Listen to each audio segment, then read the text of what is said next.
Okay, so looking at number 5 here, we've got Tov, Ha'ish, Asher Lev, Tahor, Betocho. All right. So again, just starting with the normal approach to Hebrew translation, I'm going to go word by word. I'm going to analyze the Hebrew. I'm going to analyze the grammar and the syntax, and then I'm going to move into stage 2 where I try to build the sentence in English. I'm going to assume, or not assume, but I'm going to expect that the first thing that I run into in a Hebrew sentence is the predicate. Usually that's the main verb, but not always. So here I see Tov, and thankfully it's a form that I recognize. This is the lexical form of one of my vocabulary words. So I know that this is the adjective that means good or pleasant or something like that. When I see an adjective at the beginning of a sentence and it doesn't have the article, I'm going to think this is probably a predicative adjective. So now I'm going to look for the noun that it's modifying in the sentence and find out if that noun is definite. Because if I've got an adjective without the article modifying a definite noun, then we're probably looking. I mean, that just confirms that we're looking at a predicative relationship. So this might just be a verbless clause. So tov is masculine singular. The adjective never lies. It's going to look the way it's supposed to look with respect to gender and number. If it's masculine singular, it won't have an ending. If it's feminine singular, it'll have comma te. Masculine plural, hirik yod mem. Feminine plural, it will have the whole vav tav. So this is a masculine singular adjective. I'm going to look for a noun in this sentence that is masculine singular. So the very next word is ha'ish. That is a noun. It is masculine singular. That's my best candidate right out the gate for the noun that this is modifying. But I want to be thorough. I want to make sure. So let's see what else we have here. We have assure. This is a relative pronoun. So this isn't a noun. We've got lave. That is a noun. It's also masculine singular. So that's a potential match. And then we've got tahor, which is another adjective. And then betocho, this is a preposition with an object suffix.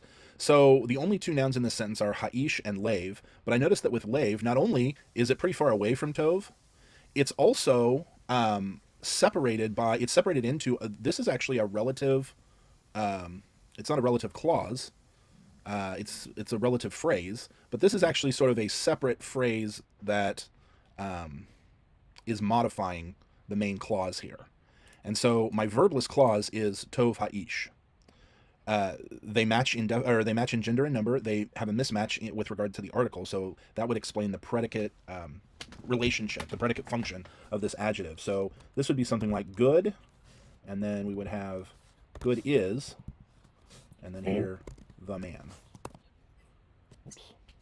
Now, again, this is not my translation. This is just sort of giving me glosses for each word here. So the way that we might say this in English is probably the man is good. Again, we'll get to that when we go into stage 2. But then I've got my relative pronoun here. So I understand that whatever comes after this is modifying something in this main clause.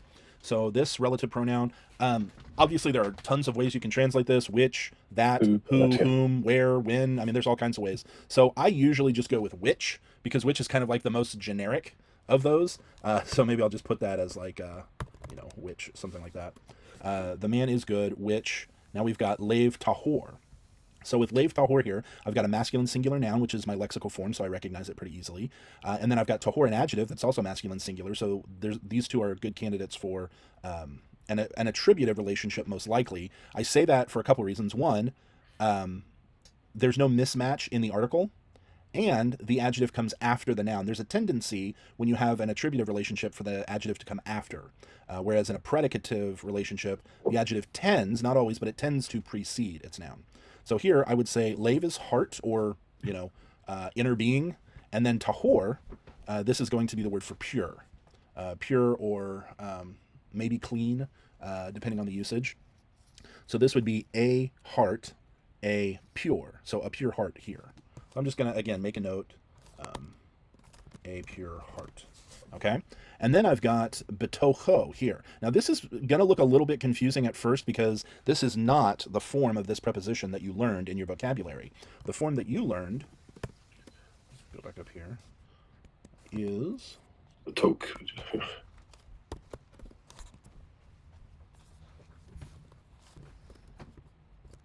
Yeah. So you're used to seeing this final cough, which looks way different than this cough inside of a sentence.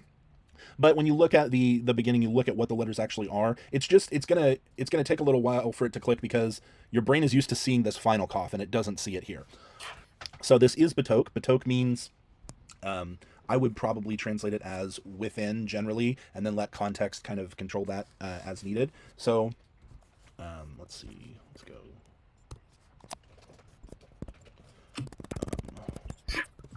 within. And then this holum vav ending here, this is going to be that 3ms suffix. And so we could probably say something like within him. Okay, so we've got the grammar figured out here, and some of the syntax as well. We've got the forms of the words figured out and some of the functions figured out. But let's just go back through and sort of ask a few more function questions. So if we've got a noun, we have to ask what is the function of that noun in this clause. And so we get to ha'ish. Is ha'ish the subject? Is it an object of a verb? Is it a what we call a predicate nominative, which would basically be when you have a verbless clause, it is the thing that is being equated to the subject. Is it the object of a preposition? There's all kinds of functions that a noun can have. Well, here, since we're starting with a predicate adjective, and ha'ish is the noun that adjective is modifying, that sort of means de facto, since we don't have a main verb in this sentence, that just sort of tells us by default ha'ish is the subject of the verbless clause, and tov is a predicate nominative within the verbless clause. So we know that ha'ish is our subject, so we'll just kind of note that. I wonder if I can pull up a pen. Draw, there we go. Okay. All right, good. I'm going to have to do it with my finger, so it's not going to look great.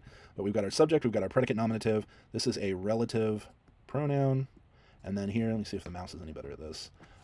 Here we've got the, I mean, I guess we would call this the subject of the relative clause.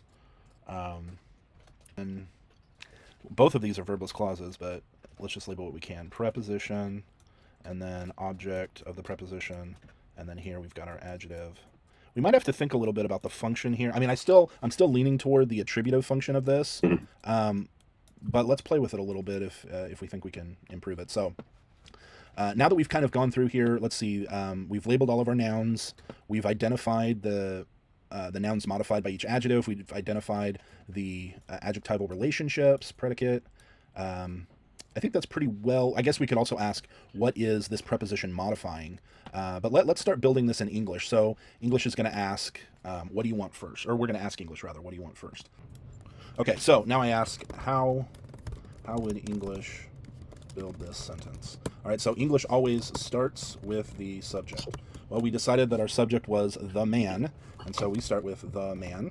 And then we ask English, what do you want after the subject? I want the predicate, or I want them, and specifically the main verb. Well, we don't have a main verb, so the only predicate we can offer is this predicative function of tov. And you have to remember that includes this to be verb. And so we would say the man is good. And then we've got the relative pronoun. Okay, so after we add this predicate, we say, okay, we've got the predicate in here.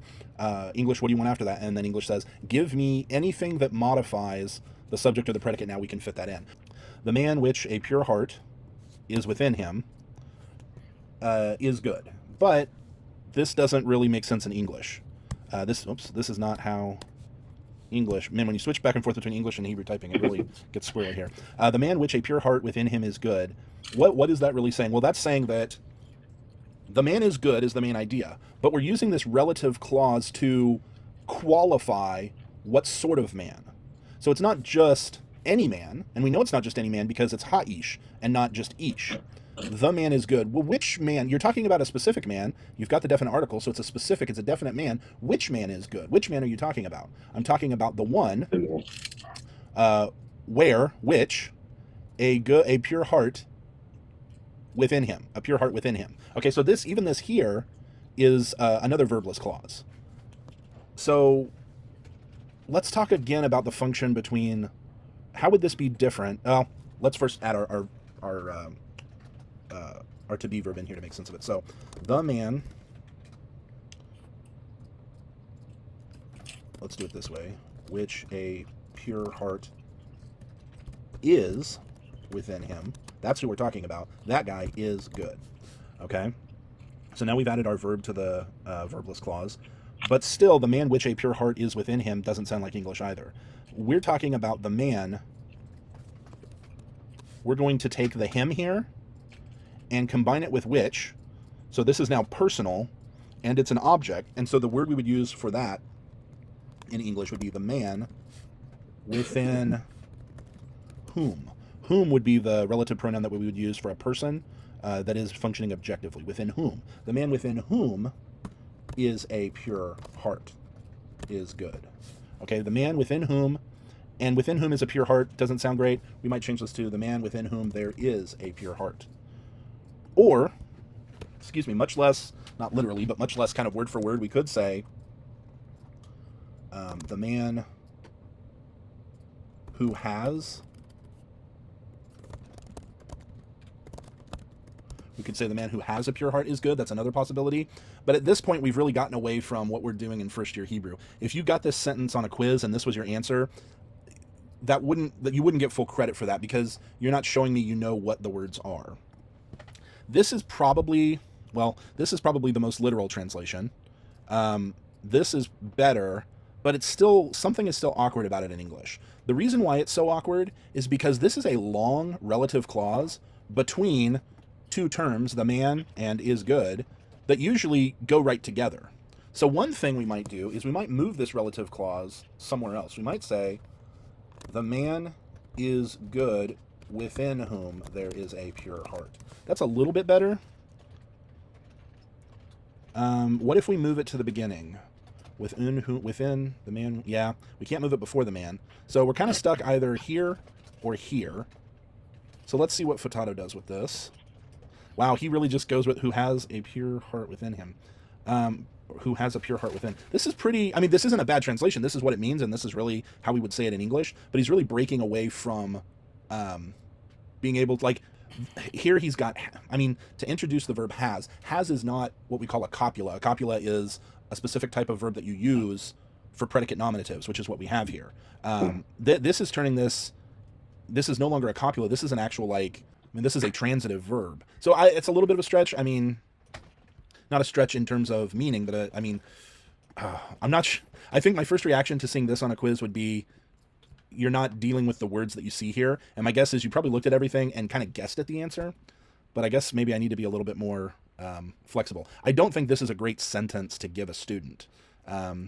This is more of a second year sentence, because it's going to force you to come up with something that you're going to look back at the Hebrew and say, well, some of my words aren't really here. I've kind of changed the meaning of, not the meaning, I've kind of changed the structure of the sentence a little bit, but sometimes you have to do that. So I can see why someone would have difficulty with this sentence. What did you end up kind of coming to for an answer here? Similar to, if you go back, I forget which one it was. I changed it obviously on my assignment because right there, but it was similar to, let's see, the man within whom there is a pure heart is good. And then I was just, and I saw that, I saw his, and I was like, all right, I'm obviously missing something here. And that was the reason I looked at it. It's like, okay, something's wrong. These two sentences right here would be, would really be what I would expect a full credit answer to look like. But I also recognize that a student's going to get here and say, these don't sound good. A man with whom is a pure heart is good. Or the man is good within whom there is a pure heart. I mean, I guess any of those would strike me as full credit answers. This one probably sounds the most like English, but here, like, you have to know that there is as an option that this is called an impersonal subject. You have to know that's an option, and in first year you might not know that. So this is definitely one that I would hope doesn't show up on a quiz. And if it does, I'll be extra flexible on the grading of it, because I'm not sure that's a great sentence to give a first year student. But anyways, thanks for bringing it up, because it's a tricky one to work through. So hopefully other people will find that helpful as well. All right. So yeah, infinitives and imperatives are going to look very similar a lot of the time. We'll just take, all right. So, for example, Katal, obviously in the perfect, we're going to supply the Comet's Patak vowel pattern. But when we get into the imperfect, we're going to add a hirikiyod prefix, and then we'll close that initial syllable with a silent shava under the kof. And then, the next syllable, we're going to use the theme vowel, or the R2 vowel holum, and we get yiktol. All right. When we go into, so let's just go through that pattern. So we've got yiktol is 3ms, and then tiktol is 3fs, tiktol is 2ms, tiktali is 2fs, and then we've got ektol. All right, so with the infinitive, generally speaking, what you do is you take the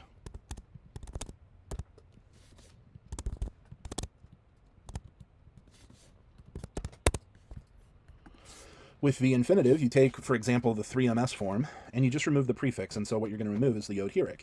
And as a result, if you remove the Yod Hirik, you're left with the Kof Shavah, Tet, Holam, Lamed. You're left with Katol. Now, if you want to do the same thing, or if you want to build an imperative, you really do the same thing, except, unlike the infinitive, which doesn't have person, gender, or number, the imperative does have person, gender, or number. So if you want an imperative 2ms, you need to go to the imperative 2m, or the imperfect 2ms form, and apply this prefix removal process. So because yiktol and tiktol, the only difference is the prefix letter, well, they're going to end up looking the same. The 2ms imperative is going to look identical to the infinitive construct. But the I'm sorry, this is the wrong one. This is the 3fs. So we'll move that. We got to come down here to the 2ms form.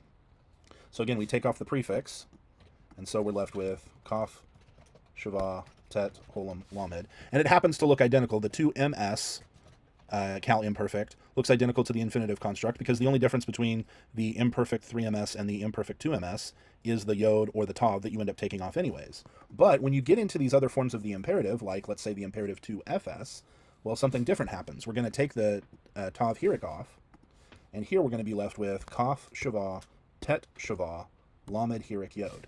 And the problem we run into is that 2 consecutive Shavahs at the beginning of a word problem. When we have 2 consecutive Shavahs at the beginning of the word, the first one is going to actually expand into a short vowel. And so this first Shavah will become a Hirik, and we get Kit Li.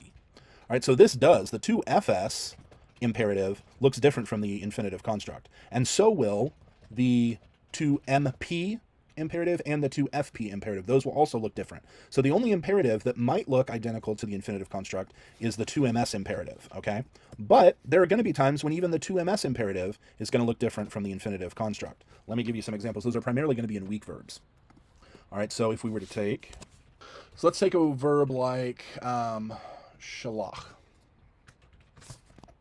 All right, so we have shalach. In the perfect, this is going to be perfectly normal Kametz Patak pattern. In the imperfect, we're going to add the Yod Hirik prefix. We're going to add our Shin, and then we're going to close that prefix syllable with the Shavah, and then we get the Lamed, R2, and we get the, I'm almost certain this is going to be the Patak instead of the Holam because of that Chet. However, when we build the infinitive construct here, remember it's an infinitive. It really wants to have the O class vowel in the infinitive form. And so what the infinitive form is going to do is it's going to say, all right, we're going to take the Yod Hirik off. We're going to be left with Shin, Shavah, Lamed, Patach, Lamed, and then we're going to put our Holam in here, but because the infinitive construct tries to keep everybody happy, it wants to keep the infinitive part happy, and it wants to keep the guttural part happy, it's also going to add a furtive Patach here, and let's actually do that this way. There we go. So your infinitive construct here is going to look like shaloach. So that's the infinitive construct. The problem is, when we go back here to, so this is our 3ms form, and then 3fs would be tishlach, but then 2ms would be also tishlach. What we end up here with, since this is the 2ms form, if we want the imperative, we're just going to do the remove the prefix. The imperative does not have a requirement that there be an O class vowel. And so what happens is we simply end up with Shin, Shavah, Lamed, Patach, Kaf. And you can see here that this is a situation where the imperative form, the 2ms imperative form, may end up looking different from the infinitive construct. The difference here being that the infinitive really wants that O class. Okay, so that's just an illustration of sometimes even the imperative 2ms and the infinitive construct don't look identical. But that wasn't exactly Kristen's question. Her question was, when they are identical, how do we tell them apart? And really, the only way to do that is in context. That's really the only way to know whether it is an infinitive construct or an imperative is by context. So let's see if we can find some examples of that. I'm going to do a search here. I'm going to look for... I'm going to look for verbs that are infinitive construct or imperative 2ms.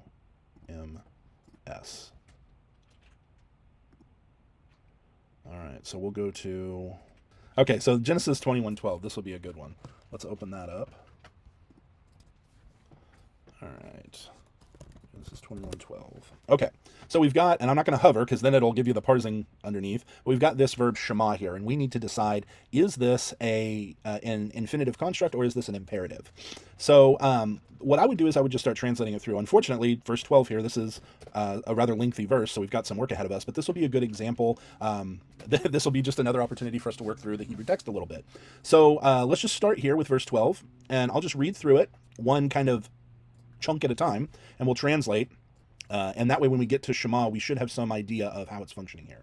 So the first word here, vayomer, we're going to learn about this in the next week or two. This is that vav relative that I've been talking about. A vav relative at the beginning of a sentence is just a good indication that we're talking about the next step in the narrative. Vav relatives are something that are kind of the backbone of narrative structure. And so it does some weird things with the conjugation and whatnot that we'll learn about. But all that to say, if this vav patak dagesh were gone, you would recognize this word as, well, and again, because we've added the vav relative here, we've kind of changed some of the vowels here. But this is basically the verb amar, which is to say, and it looks like it's in the imperfect, but the way that the vav relative works with this, it actually, because it's narrative, we're going to translate it as past tense. So this is the 3ms form of amar, looking like it's in the imperfect. So this would be he, and then because it's narrative, we're going to say this is he said, because amar is to say, so this is he said. Okay, he said, that's our verb. Hey, sentence starts with a verb. That's a good start. And then we've got our subject, Elohim. So God said, El to Avraham. Avraham, any idea what that is? Yeah, I just realized I was hovering. Abraham. Yeah, I just realized I was hovering there too. But yeah, Avraham, this is Abraham. So God said to Abraham, Al Yehra. Okay, so I think this was introduced, this al. Can you tell me what this al particle is? Does that negate? Yes, this is the negative particle that gets used. So this is that section on prohibitions in Hebrew. Yeah. You don't negate an imperative, you negate an imperfect. And when you've got al versus lo, kind of the way that I remember what al does versus what lo does, lo tends to be sort of an indefinite prohibition or a very general prohibition. I like to think of it as open-ended. It's an open-ended prohibition. Well, if you look at the word lo, which I unfortunately don't have here, you've got a lamed, holum, and then an aleph, and that aleph quiesces, which means that particle is left as an open syllable. So because lo is an open syllable, I associate that with an open-ended prohibition. Al, on the other hand, is a closed syllable. It has a lamed closing this syllable, and so I think of this as more of a specific, or you could say in certain circumstances, a more temporary prohibition or something like that. That's just sort of the difference between how lo works and how all works. The correspondence to an open syllable and closed syllable, that's just a coincidence. But I use that to kind of associate lo is the more open-ended prohibition, whereas al is the more immediate or specific. Okay, so all that to say, that means that this is probably an imperfect here. And if I look at it, I see yod resh ayin. Yod resh ayin, this is a 3-letter verb, and that's great, because that's how many letters a verbal root's supposed to have, but can I make sense of what I see if this is the root? So for example, the only time I'm going to see the 3 letters of, I'm not sure why here we go. The only time I'm going to see the 3 letters of the root and no suffixes or prefixes are either the cal perfect 3ms, the infinitive, or the imperative 2ms. And there might be a couple other that we'll get to eventually, but so far those are the only 3 I've seen. It's not the cal perfect, because the cal perfect 3ms would not have a sere in the first root letter. It's not the infinitive construct, because that would have a shavah, and so would the imperative. So this can't be the actual, like, unmodified root. The vowels don't make sense of it. So what else could it be? Ayin is never added as a suffix. Perhaps we've got a prefix added, and we've lost one of the root letters.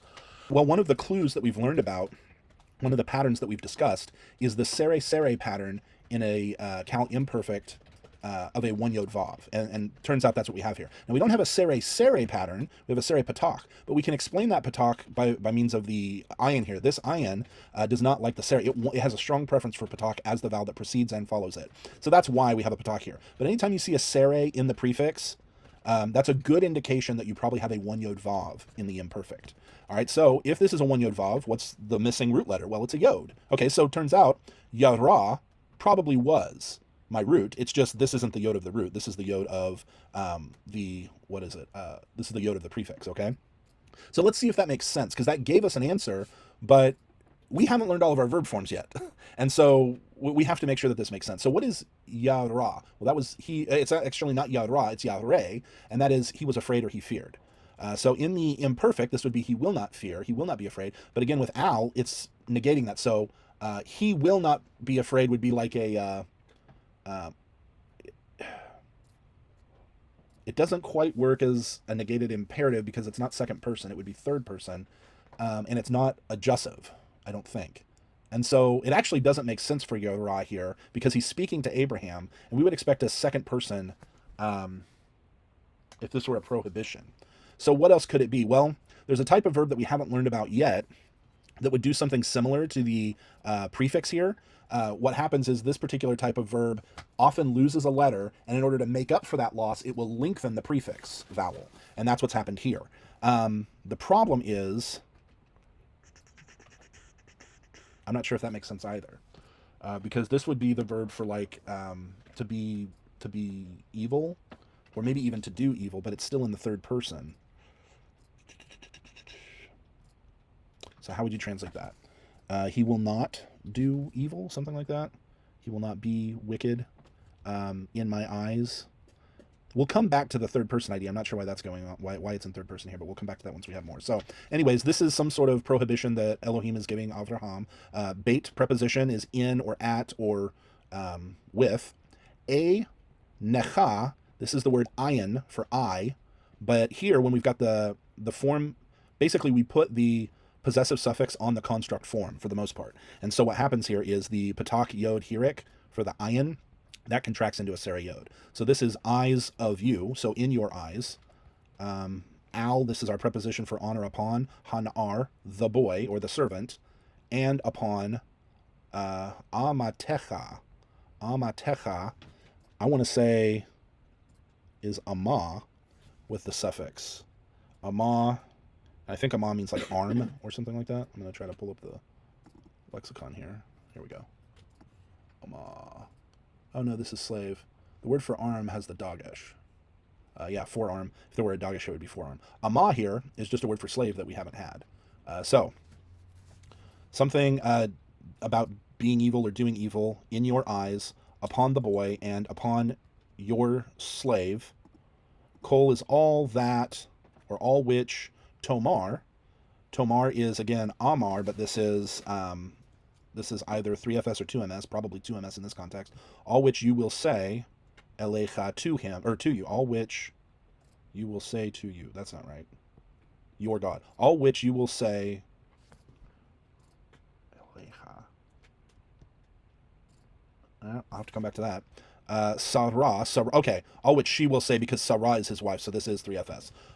All that Sarah will say to you. Shema. Okay, so all that she will say to you to listen, or all that she will say to you, you should listen. That's going to be the difference between the infinitive and the imperative. So I'm guessing this is imperative here only because that makes more sense in the context. So he's saying, all that Sarah says to you, listen, bekolah, at her voice. Bait is a weird preposition to have here. But my guess is when you have the verb shema, bait usually goes with the object of shema. So listen at. Kol is the word for voice or sound, and then the comets hey with the mapik. That's the 3fs possessive suffix. So listen at her voice. And then ki, we can't really translate that until we know the rest of the phrase. Bait preposition, and then we've got yitzchak. Yitzchak is the Hebrew word for Isaac. Yikre, so this is a nifal form. We haven't had nifal yet, but this is from the verb kara, which is to call out. It's also used to read. So this is because with Isaac he will be, or in Isaac it will be for you Zarah. Zarah is going to be like seed. And the reason why it's a kametz here instead of a segel is because this is the final word of a verse, and the final word of a verse, the accented syllable will often get lengthened. So what does this mean? God said to Abraham, this must be a jussive form of some. I don't really understand the imperfect. He will not do evil in your eyes on the servant or on the slave, on the boy or on the slave. This must be talking about Hagar. All that Sarah says to you, listen to her voice, because with Isaac, with Isaac, there will be for you seed, so, or offspring. Yeah, offspring. So let's take a look at what would be kind of the most literal translation.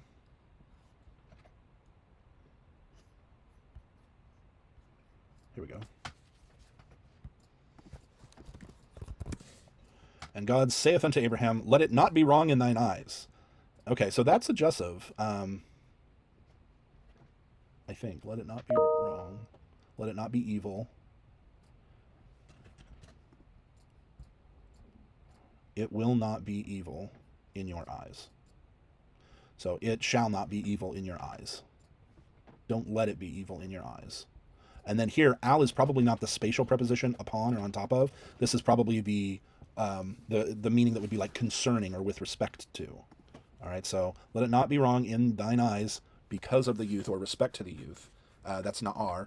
And your handmaid or your slave. All that Sarah says to you, hearken to her voice, for in Isaac is a seed called to thee. Yeah. In Isaac it will be called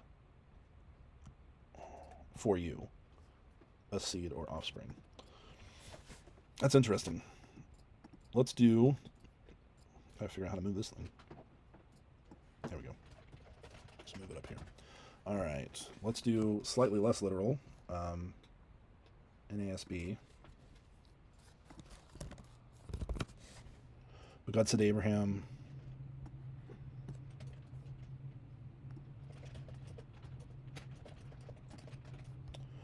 God said to Abraham, do not be distressed. Well, that's very different from don't let it be evil. Do not be distressed in your eye. They've actually, so a lot of people like to rave about how the New American Standard Bible is one of the most literal translations you can get. Well, you can see here that, I mean, literal is a relative word. It's missing part of the phrase here. So, I mean, literal is relative, but do not be distressed because, or on account of, or concerning the Na'ar, the boy, and the Amma, your slave, your maid, whatever. So all that, Kol Esher, whatever Sarah tells you, listen to her. Again, voice doesn't appear. Because, or for, they translate it, they translate the bait as through Isaac, your descendants shall be named. That's probably a good way of translating Korah here. But yeah, in Isaac, or by means of Isaac. So they're translating this as an instrumental bait. So that's why they say through him, instrumentally. He is the instrument through whom there will be seed named for you. All right. So that's a good example here. Shema could be, just out of context, this could be to hear or to listen. But specifically in this context, this is an imperative. Listen at the voice of her. Listen to her voice. So that would be one way of kind of telling, the only way to tell when the forms are identical. The only way to tell the difference is the context there. Again, depending on, especially when you have weak verbs, the forms may be different, and so you can tell. So if you've got something that looks like it's either an imperative or an infinitive, and it's got an O-class vowel, then that's a great indication that, well, I guess when they look identical, they will have an O-class vowel.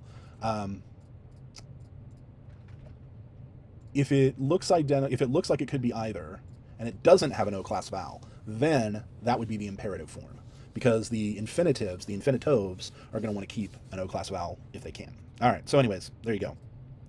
Last thing I'm going to do here is go over a little bit on these volitives conceptually. And I'm going to actually split this off. So the volitives are often confusing to students.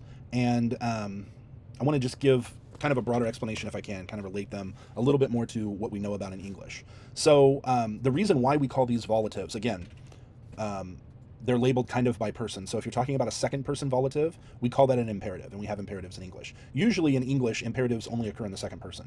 But you can do the same thing that an imperative is doing. We use imperatives when we are trying to express, when we're trying to effect our will through words, and we expect the person we're speaking to respond.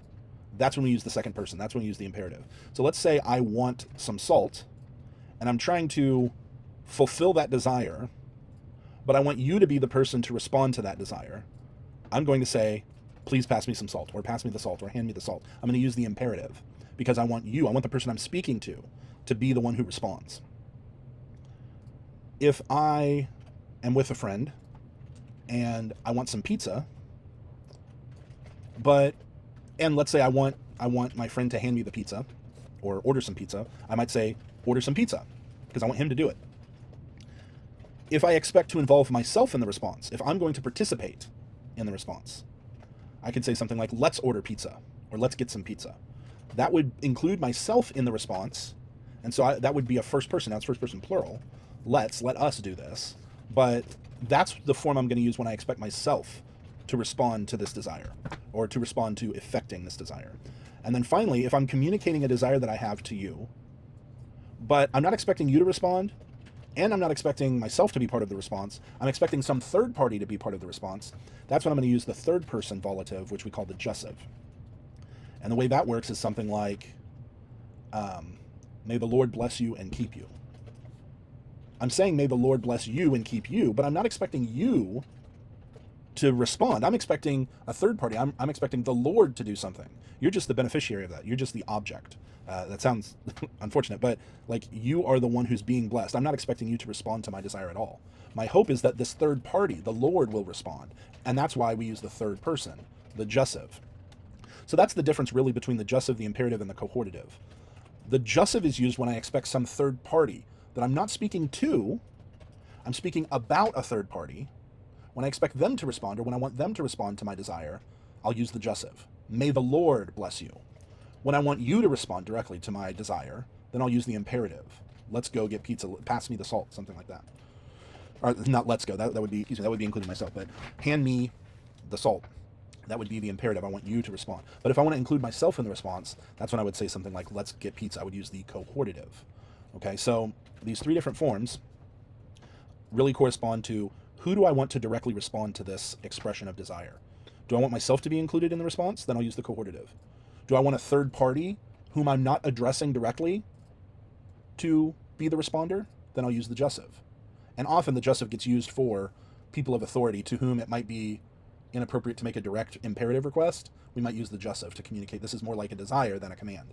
Now that said, the imperative is not only used for commands and orders. If I say pass the salt please, that's still an imperative, but it's not a command, it's not an order, it's a request. And so that's something that you have to keep in mind.